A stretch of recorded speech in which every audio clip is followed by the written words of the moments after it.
Olá, amigos, amigas do Facebook.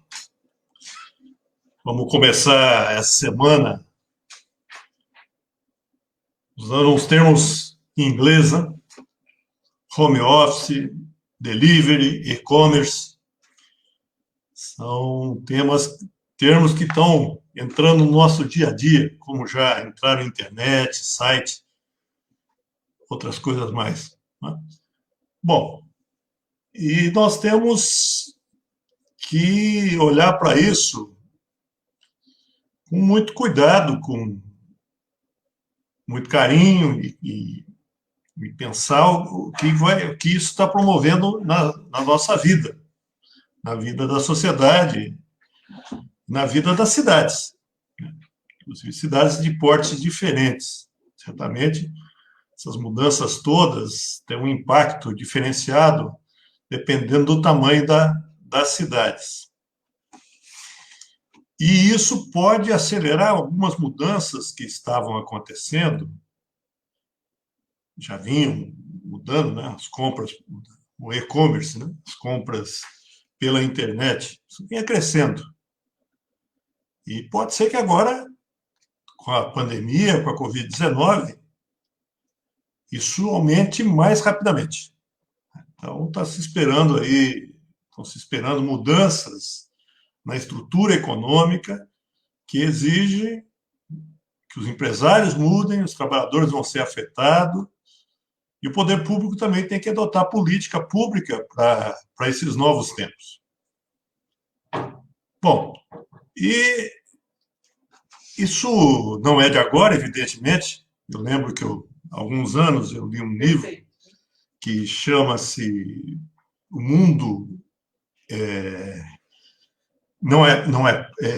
Plano, né? Ou O Mundo Não é Redondo, do Thomas Friedman, que apesar do nome infeliz, eu não quis desmerecer o fato do mundo ser redondo, não é isso. Ele quis dizer o seguinte, que as coisas estão mais próximas a partir do momento que a internet se desenvolveu, que a comunicação ficou muito barata. Muito mais barata que antes, né? Quando a gente precisava, se a gente precisasse, né? Eu não lembro de jamais ter feito isso na minha vida, mas precisasse fazer um telefonema internacional para a Europa, para os Estados Unidos, o custo era altíssimo. Mesmo os interurbanos eram muito caros. Então, você teve um grande desenvolvimento das redes de comunicação, novas maneiras de se comunicar. Aliás, por exemplo, o telefone fixo hoje é um objeto em extinção, né? Poucas pessoas mantêm um telefone fixo em casa e ninguém pensa em comprar um telefone fixo, até onde eu consigo imaginar. Tem quem já tinha antes. Então, as coisas foram mudando com o advento da internet, com o advento da comunicação, do aprimoramento da comunicação. Vou dar alguns exemplos desse livro que me marcaram muito quando eu li. Eu vou até pegá-lo para reler, isso é antes da pandemia. Acho que esse livro de 2006, 2008, não tenho certeza. Então, ele deu dois exemplos lá que eu fiquei intrigado. Hospitais dos Estados Unidos, aproveitando, inclusive, que o fuso horário era diferente, eles tiravam radiografia do pulmão, outros equipamentos, faziam outros exames, e como o custo da medicina nos Estados Unidos é muito alto, eles mandavam para médicos da Índia darem o laudo sobre essas radiografias. Imagina, 50, 60 anos atrás, transmitir isso, né? Quanto tempo levaria para chegar na Índia, quanto tempo levaria para voltar para os Estados Unidos, o paciente já teria morrido, poderia ter morrido ou agravado muito a sua doença. Então, num instante, eles transmitiam aquela radiografia para a Índia os médicos indianos, com salários menores, vejam que aí é uma exploração da força de trabalho, faziam análise e devolviam para os hospitais, para o centro de saúde dos Estados Unidos. Porque a comunicação, passar isso pela internet ficou fácil, né? E a comunicação também ficou barata. Outro exemplo que esse livro deu foi a montagem dos call centers, ou seja, aquele grupo de pessoas que ficam dando recado por telefone, que às vezes torra a nossa paciência, na verdade, mas é um serviço que tem que existir. Também empresas do mundo inteiro estavam contratando profissionais da Índia. Havia uma província na Índia que fez um grande treinamento das pessoas para aprender inglês, né? E eles montaram centros de call center na Índia que atendiam empresas instaladas nos Estados Unidos, na Europa. Então, as coisas mudaram muito, né? Vamos dar um outro exemplo aqui da região, as colhedoras de cana. Hoje nós temos a colheita da cana praticamente toda mecanizada no estado de São Paulo. E a gente até se admira com as máquinas. Mas mais do que as máquinas em si, a gente tem que perceber o que está dentro, a informática que está embarcada na máquina. Todo o maquinário hoje das usinas são controlado dos escritórios, on-time, no mesmo tempo. Estão lá operando e tem alguém no escritório da usina ou de um grande fornecedor acompanhando o que está acontecendo. Se a máquina parou, quanto que ela está colhendo, quanto que ela está andando, se tem caminhão para pegar cana para levar para a usina. Então, vejo isso na agricultura, né? O acompanhamento do ritmo do processo de trabalho é imediato dos escritórios. Tem coisa mais sofisticada ainda, né? Pessoas que têm uma fazenda na fronteira agrícola, no Mato Grosso, e que fazem irrigação. Eles não precisam ir até a fazenda para dar o comando para os motores começarem a irrigação. Recebem pela internet um relatório de quanto choveu, de quanto tem de umidade no ar, etc. E, a partir daí, pode dar o comando aqui de São Paulo para os aparelhos de irrigação começarem a funcionar lá numa distância de 2, 3 mil quilômetros. Então, mudou muito. As condições hoje mudaram muito na economia. E nesse período agora de Covid, alguns serviços estão aumentando ainda mais. Um deles não é um serviço aí, mas é uma situação, o home office, a pessoa trabalhar em casa. E tem coisa que dá para fazer em casa, tem coisa que não dá, né? Então, eu vi um estudo esses dias sobre os países que estão mais prontos para adotar o trabalho em casa, que teriam mais facilidades. Então, um deles é a Suíça. 45% do trabalho na Suíça já poderia ser feito em casa. Então, ela se adaptou muito facilmente à situação da pandemia. Inclusive, quando faz isso, o desemprego não aumenta tanto. Aumenta, mas nem tanto. Então, 45% da economia suíça pode ser adaptada a uma condição de trabalho em casa, o tal do home office. O Brasil é 26%. Então, vai pensar na Suíça. A Suíça é um lugar que a gente conhece pelos bancos, né? Pelas instituições financeiras. Aliás, conhece bem e conhece por notícias policiais. Então, esse tipo de serviço está cada vez mais informatizado. Vamos ver as nossas agências bancárias, né? Que tem um pouco mais de idade. Lembra das agências bancárias há 30 anos atrás? Quantos funcionários tinham, né? Algumas principais agências de Jaboticabal tinham mais de 100, 150 funcionários. Foi extremamente reduzido. Não que os serviços diminuíram de volume, mas foram informatizados. A gente hoje paga as coisas pela internet. Então, isso está fazendo parte do nosso dia a dia. Então, o home office deve aumentar daqui para frente. E aí a gente tem que pensar em algumas questões, né? É uma discussão, inclusive, Hoje eu estava conversando com um amigo, eu nem sei se ele vai poder participar, deixa eu ver se ele está aqui na... Acho que ele não... Ele iria começar novamente a aula online hoje, né? Ele ia começar a retomar as aulas da faculdade. Então, o ensino, a adaptação que muitos locais de ensino fizeram foi, a partir da pandemia, adotar o ensino à distância. E agora vem a discussão. Isso vai continuar? Se nós sairmos da pandemia, quando sairmos, nós vamos expandir o ensino à distância? Vamos deixar de ter aula presencial? Será que é a mesma coisa? Eu confesso para vocês, eu tive uma experiência, fui professor à distância agora no primeiro semestre. Dá para dar aula, tudo, mas eu acho que não é a mesma coisa. Não é a mesma coisa. Acho que isso devia ser um auxiliar, mas não substituir o professor, a presença do professor. Até porque a interação entre as pessoas fica mais forte, não é?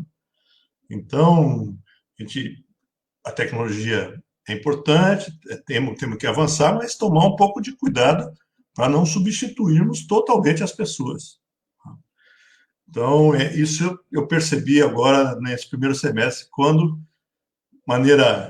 tive que aprender rapidamente a trabalhar com as plataformas digitais e dar aula à distância.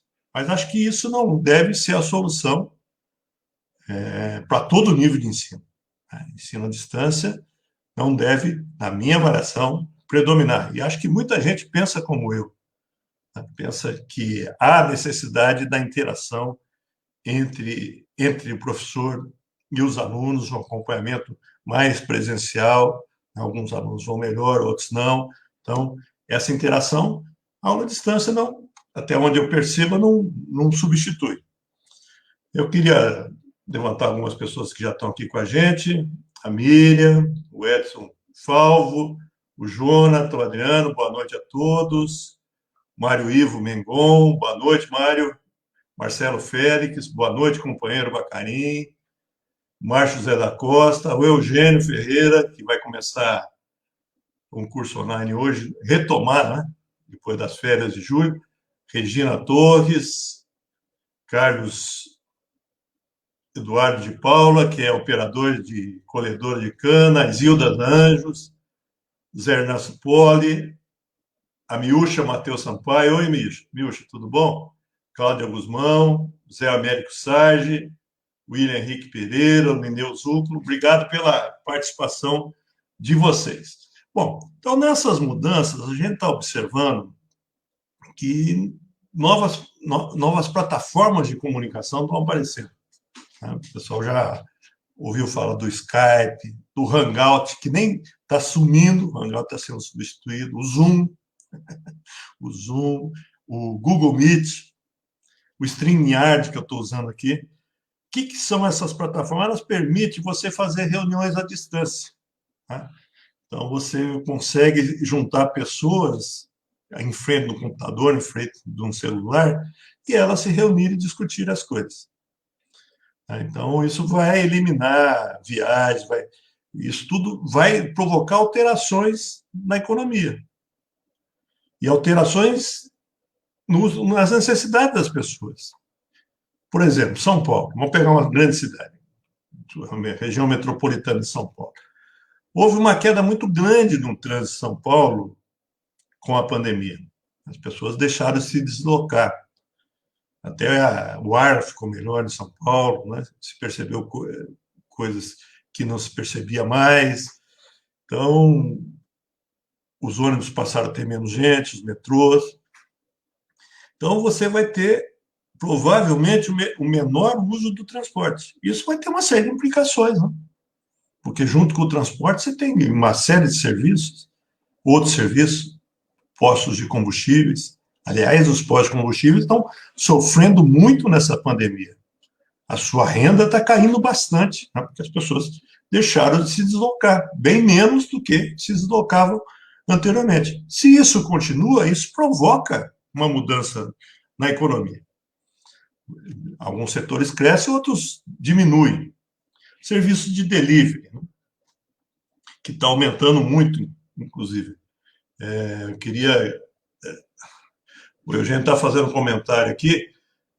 No home office, a empresa ajuda a pagar conta da internet, manutenção dos aparelhos, notebook, celular, caso não caia a conexão principal. O valor pago ao funcionário é o mesmo se ele estiver na empresa? Uma boa discussão. Porque a gente pensa, às vezes as pessoas, né, têm uma outra interpretação que o home office trabalha em casa, ou que delícia, né, ficar no conforto. Eu acho que tem alguns problemas que nós devemos encarar. Hein? Primeiro, a socialidade, né, deveria fazer parte do nosso dia a dia. Né? Quer dizer, você se encontrar com as pessoas é sempre importante. Vamos só nos encontrar agora pela internet. Segundo, os salários são equivalentes? Que o Eugênio perguntou. Terceiro, você trabalha mais ou trabalha menos em home office? Porque se você está na frente de uma internet, ela está todo dia, toda hora na sua frente. Se você vai para o local de trabalho, você voltou, ficou em casa. E eu tenho uma experiência pessoal, uma pessoa muito próxima a mim, que se matou de trabalhar, né? Quase se matou de trabalhar quando a empresa adotou o home office. Né? Então, não é... Essas questões têm que ser discutidas. Né? Tem que ser discutidas e tem que ser levado em conta na relação patrão-empregado. Né? Vão haver mudanças? Vão ocorrer mudanças. Mas qual vai ser o efeito sobre o empregado? O Eugênio continuou dizendo, em contrapartida, facilita no sentido de deslocamento e tempo. Não há necessidade de vestimenta adequada, acordar um pouco mais tarde, sim. Né? Se você pega uma grande cidade, as pessoas, às vezes, perdem 1 hora, 2 horas do dia para ir e voltar do trabalho. Né?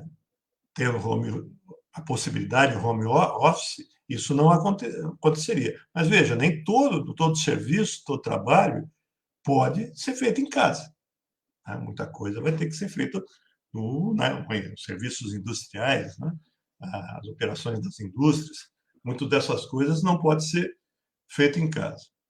O Adriano está dizendo aqui, infelizmente, a questão do home office vai gerar ainda mais desemprego. Temos que promover políticas públicas para reverter esse processo de desemprego. Essa é uma possibilidade. Você tem uma nova tecnologia, isso pode trazer mais desemprego. Mas não vamos esquecer que também se criam novos empregos. Às vezes, e é difícil isso, não é simples. Nós precisamos fazer uma adaptação na estrutura de ensino, nos cursos profissionalizantes, para que as pessoas sejam capacitadas a absorver novas vagas que vão criando em outros setores. Né? Havia muitos bancários. Os bancários estão diminuindo muito. Mas se criou muito serviço em outras áreas. Então, o balanço é positivo ou é negativo? A gente tem que sondar isso também. Né? Às vezes não é negativo. Às vezes, dependendo de como a economia se adequa a isso, pode até dinamizar a economia, mas às vezes é negativo. E as pessoas podem se sentir marginalizadas. As pessoas podem não se adaptar a essa nova era virtual. E eu tenho a impressão que quanto mais velha a pessoa, mais ele vai ter essa dificuldade de se adaptar às novas tecnologias. Os mais novos, a gente costuma brincar, eu com a minha mulher, que os nossos netos nascem já com o dedinho fazendo assim, né? O touch, né? Já mexendo na telinha do celular ou de um outro aparelho eletrônico. E é verdade, eles têm mais facilidade porque os pais já sabem fazer isso, e os netos, então, É o dia a dia deles, né? Mas da nossa geração já não é o dia a dia. Então a gente tem que se adaptar. Gebara, boa noite, Gebara. Edivaldo Raimundo. Oi, Edivaldo. Um grande abraço para você, viu? Está participando aqui pela primeira vez, eu acho. Limeu Zúculo, grande batalhador. Rosária, Marina Freitas. Oi, Marina. Bem-vinda. Bom, deixa eu falar rapidamente, né, porque está se estendendo. Eu queria falar um pouco sobre o serviço de delivery. Até se o Ica, se conseguir entrar aqui, ele se conectou para falar, que tem uma experiência nesse sentido. Quer dizer, o que a gente está observando?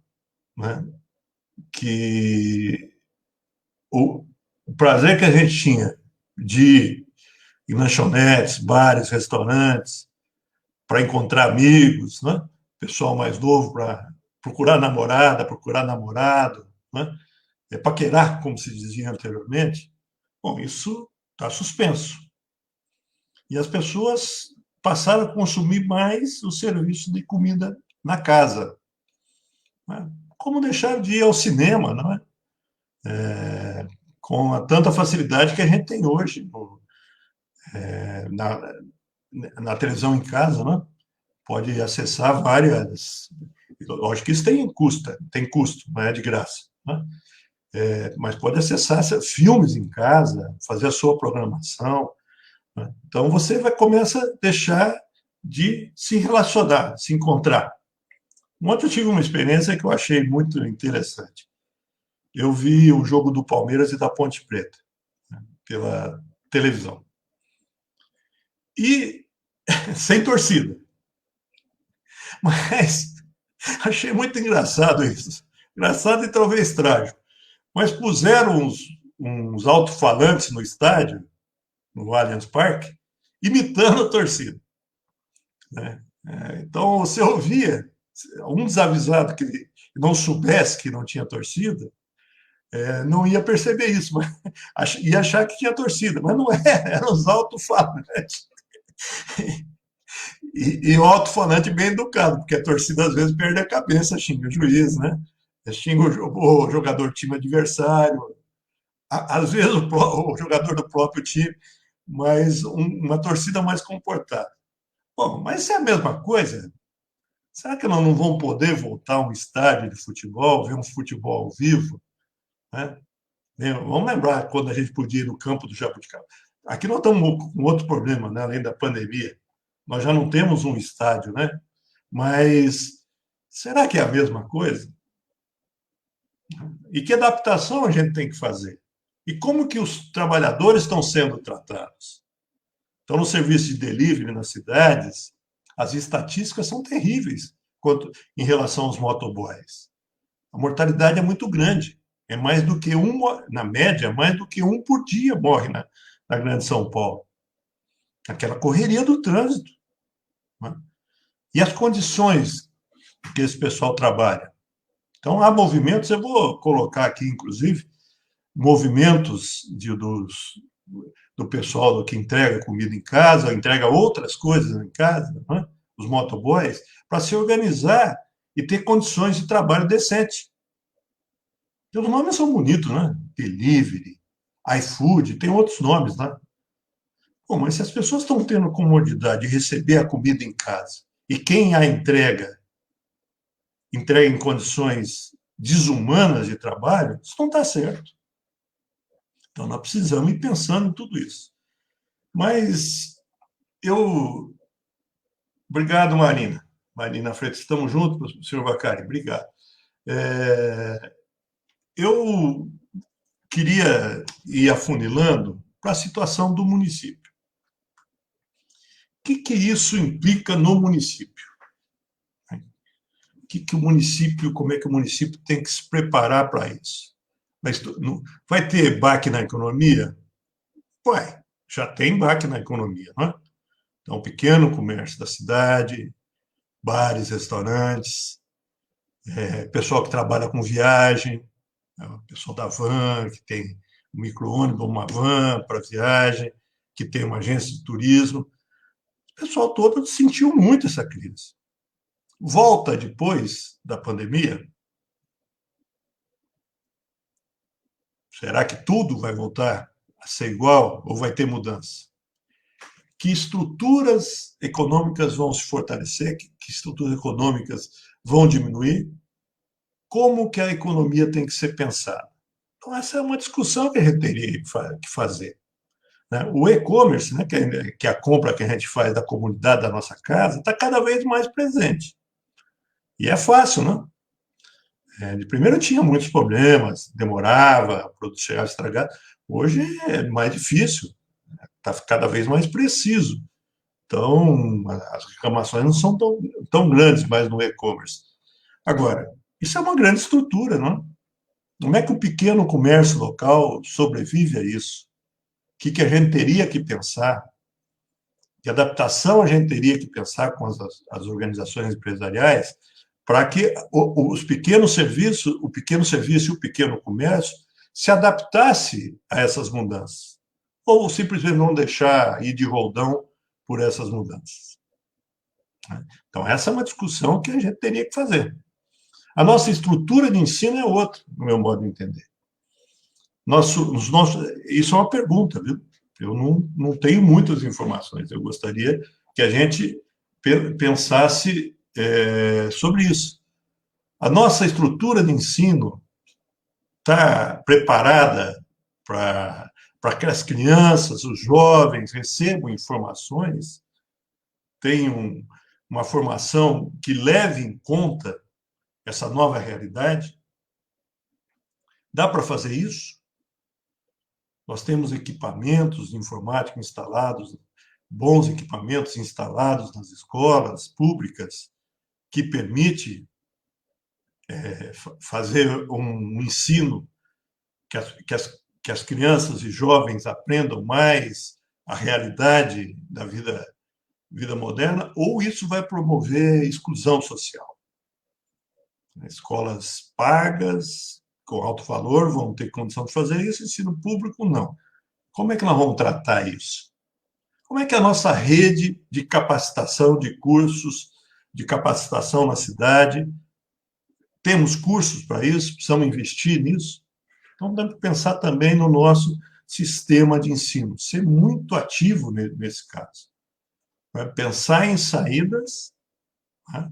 Saídas para preservar emprego. É fundamental que essas mudanças a gente leve em conta a preservação de emprego e pensar em saídas também que capacitem as pessoas para as novas profissões que estão surgindo.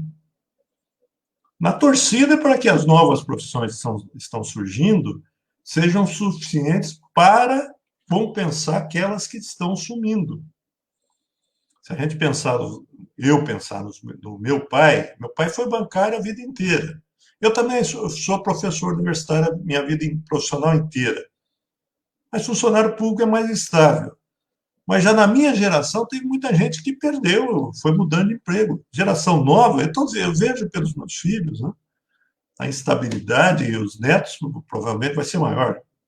Né? Então a instabilidade, as mudanças, as adaptações são muito fortes. Né? Então isso é uma coisa que a gente tem que sempre ir pensando. O Lineu está dizendo aqui a pandemia em médio e longo prazo no Brasil, no mundo, e a capacidade de resposta no Brasil, para quem quiser aprofundar no tema. Então, está dizendo que vai ter uma discussão a partir das 19 horas. Marina Freitas, graças a Deus, Senhor, sempre pensando na educação. Cláudia Guzmão, lembrando, Bolsonaro destruiu o sistema S e teremos impacto nos municípios. Aliás, Cláudia, isso é uma grande discussão, sabe? Eu vi uma entrevista com a Haddad esses dias sobre o sistema S. A proposta dele era integrar o sistema S ao ensino médio, não destruir, mas também não ficar apartado. Integrar o ensino médio e fortalecer o ensino profissionalizante. Fazer com que diminuísse a exclusão dos jovens. Nós temos ainda uma grande parte dos jovens, menos hoje, mas que não faz o ensino médio. Então, a ideia era essa. Aliás, é uma discussão que a gente poderia retomar, viu? Como preservar a capacidade, a qualidade do sistema S, mas integrando mais jovens, tá? De maneira que todos os jovens, ou quase todos os jovens, conseguissem ter acesso ao ensino médio ainda de melhor capacidade. A Cláudia está dizendo, me doeu muito ver o sistema S passando por esse sofrimento. O número de alunos que são recebidos por esse sistema é fantástico, né? Então, isso está caindo e nós poderíamos ter uma integração maior do sistema. Acho que a solução é essa, não extinguir, não diminuir, mas integrar mais o sistema S ao sistema de ensino médio que nós temos no Brasil, e tecnológico também. Bom, Marcelo Félix tem uma observação aqui. Tudo precisa ser mensurado quanto ao positivo e negativo, porque por isso tudo implica na geração de emprego ou aumento de desemprego. Com isso, as esferas de governo precisam se articular com políticas públicas para entender os interesses de todos os envolvidos, direto e indiretamente. Aproveitando que o Marcelo está falando, profissões novas, cuidadores de idosos. Isso é algo de 2 décadas para cá, né? Pessoas que trabalham com a saúde na casa das pessoas. Então, esse é um outro campo de capacitação profissional, né? E provavelmente depois dessa pandemia nós vamos, tomar a Deus, né? Tomar a Deus que a gente tenha juízo e perceba que a gente tem que ter estruturas de saúde pública mais fortes, mais robustas e que geram emprego. Então, há outras oportunidades de emprego. Veja que não tem uma solução pronta, mas a gente tem que ter a capacidade de discutir, capacidade de levantar os problemas. Aqui o Edivaldo Raimundo está lembrando, é verdade, as vans de transporte escolar particular estão sofrendo muito. É isso. De repente, acabou o emprego. As crianças estão em casa, provavelmente não voltam esse ano, né? Então, o transporte das crianças, dos jovens para as escolas deixou de existir temporariamente, e mais, né? Transporte final de semana, que muitos faziam para cidades turísticas, isso também foi suspenso esse ano. Algumas coisas voltam, né? Outras não vão voltar com toda a intensidade. Eu vou deixar, inclusive, aqui uma pesquisa que um instituto chamado Travessia fez, encomendado pelo jornal Valor Econômico, sobre como que a população está encarando sua vida pós-pandemia. É evidente que é uma expectativa, né? Isso, depois que a pandemia foi embora, pode mudar muita coisa do que as pessoas estão achando hoje. Mas é interessante a gente ler sobre quais são as expectativas das pessoas, como vai ser sua vida, o que vai diminuir, o que vai aumentar, né, depois da pandemia, né? Vou também deixar uma experiência dos entregadores de comida do Rio de Janeiro, que estão se organizando em cooperativas para justamente não serem explorados pelas grandes empresas de delivery, né? A gente tem que trabalhar muito com essa ideia. O Lucas Cordeiro Rigonato, no novo normal vai ocorrer a precarização e a terceirização de muitas atividades profissionais. Hoje foram demitidas 4.200 cozinheiras de escolas em São Paulo. Triste, muito grave essa informação. Mas como as pessoas vão ficar separadas, não vão se organizar, não é? As empresas estão diminuindo o tamanho, estão terceirizando, cada um por si, né? Então, os trabalhadores não se organizam, não reivindicam conjuntamente, que era mais possível quando havia grandes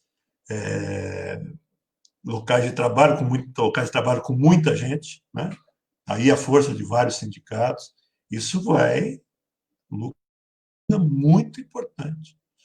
Nós corremos o risco de desenvolver tecnologia que poderia ser usado no benefício da humanidade, para o nosso conforto, para a nossa maior satisfação, para diminuir o nosso ritmo de trabalho, para a gente viver mais, mas também vem junto com pode vir junto com essas novas tecnologias, precarização do trabalho, desemprego, e o poder público tem que estar olhando para isso e adotando, tentando adotar dentro das suas possibilidades. É evidente que numa cidade pequena ou média isso não é tão fácil, mas adotando políticas para que as pessoas tenham melhores condições. Tá? Bom, então é isso. A Kelly, boa noite para todos. Né? Bem-vinda, Kelly. Muito obrigado pela participação de vocês. Vocês me desculpem se eu não conseguir ler todas as intervenções, né? Se eu não conseguir dar espaço para todo mundo. E eu vou terminando dizendo o seguinte: eu gostaria de, daqui a um tempo, poder novamente ver um show ao vivo em Jaboticabal. Legal ver show no YouTube, em outros aplicativos, em outras redes sociais, mas um show ao vivo é insuperável, não é? Como um futebol ao vivo. Inclusive a criatividade da plateia. O que o alto-falante dos estádios não vai ter. Né? Às vezes até as brigas, mas as brigas a gente sempre tem que procurar conter e reprimir se for necessário.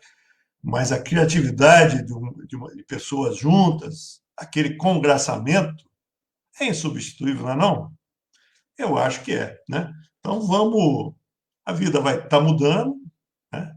Já vinha mudando, vai mudar mais com essa pandemia, as pessoas vão ficar receosas, mas acho que a gente nunca pode esquecer da nossa necessidade da convivência social. De estarmos próximos, não só pela internet, pelo celular, por um computador, pelo um tablet, né? Mas, de fato, próximos, uma curta distância, que a gente possa se olhar, possa se cumprimentar, possa se abraçar e possamos ser mais solidários.